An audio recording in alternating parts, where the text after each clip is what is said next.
की बड़ी खबर आ रही है। शपथ ग्रहण से पहले जेडीयू ने रखी है डिमांड। जेडीयू ने रेल, वित्त और कृषि मंत्रालय मांगा है। इस वक्त की बहुत बड़ी खबर, सूत्रों के हवाले से जो जानकारी आ रही है उसके मुताबिक जनता दल यूनाइटेड नीतीश कुमार की पार्टी ने रेल मंत्रालय, वित्त मंत्रालय और कृषि मंत्रालय मांगा है। जेडीयू ने 3 केंद्रीय मंत्री, कैबिनेट मंत्री बनाने की मांग रखी है। जेडीयू का दावा है कि केंद्र में बन सकते हैं 80 मंत्री। उधर चिराग पासवान ने भी 2 मंत्री पद मांगा है।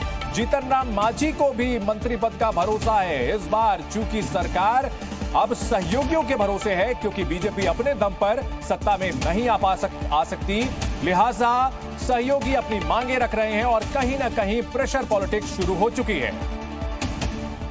तो समर्थन होगा, लेकिन शर्तों के आधार पर जेडीयू ने रेल, वित्त और कृषि मंत्रालय की मांग की है। इसके अलावा जेडीयू को कैबिनेट में यह भी कहा जा रहा है कि 3 मंत्री पद चाहिए और ये 3 मंत्री सबसे अहम मंत्रालय जो मांगे गए हैं। जेडीयू का यह भी दावा है कि केंद्र में 80 मंत्री बन सकते हैं। उधर चिराग पासवान, उन्हें भी 2 मंत्री पद की मांग उन्होंने रखी है। जीतन राम मांझी एचएएम के नेता, उनको भी कैबिनेट में जगह मिलने का भरोसा है। ये तमाम जानकारियां सूत्रों के हवाले से मिल रही हैं। तो प्रधानमंत्री नरेंद्र मोदी बनेंगे ये तो तय है, लेकिन इन सब के बीच जो सहयोगी है वो अपनी मांगों का पुलिंदा लेकर के आ चुके हैं। और क्या कुछ रहेगी उनकी मांगे मोदी 3.0 में, वो भी आपको बता देते हैं। रेल मंत्रालय, वित्त मंत्रालय और कृषि मंत्रालय नीतीश कुमार चाहते हैं अपनी पार्टी के लिए। अहम बात है, वित्त मंत्रालय जो कि सबसे अहम विभागों में से एक है, जो 4 विभाग होते हैं उनमें से एक वित्त मंत्रालय मांग रहा है जेडीयू। और बड़ा सवाल है कि क्या ऐसा हो सकता है। और इस वक्त की एक बड़ी खबर भी आपको बता दें, सूत्रों के हवाले से जो जानकारी मिल रही है, शपथ ग्रहण तक दिल्ली में ही रहेंगे नीतीश कुमार। राष्ट्रपति भवन में दावा पेश करने के लिए जा सकते हैं प्रधानमंत्री नरेंद्र मोदी के साथ। कैबिनेट गठन के बाद ही पटना लौटेंगे। बदले हुए हालात में काफी अहमियत बढ़ चुकी है जेडीयू की। 12 सांसदों के साथ दिल्ली में एक बैठक भी कर सकते हैं नीतीश कुमार।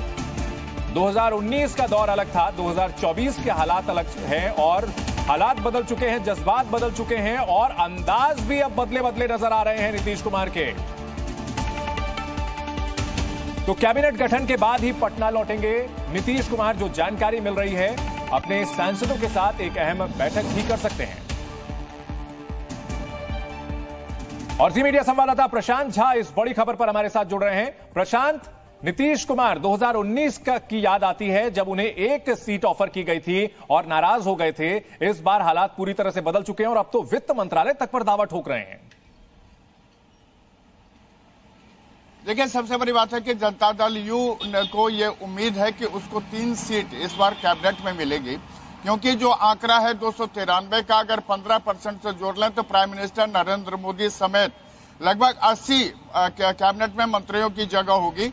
और इसमें अगर आप संख्या बल के आधार पर देख लें तो जो फार्मूला निकल के सामने आया है उसमें 4 सांसदों पर 1 मंत्री बनाए जाने की बात है। तो ऐसे में जब जेडीयू के पास 12 सांसद हैं तो ये उम्मीद की जा रही है, जो सूत्र भी बता रहे हैं, कि जेडीयू के खाते में 3 सीटें जाएंगी। हालांकि जेडीयू ने अपनी तरफ से रेल मंत्रालय, साथ में वित्त मंत्रालय और कृषि मंत्रालय की मांग रखी है।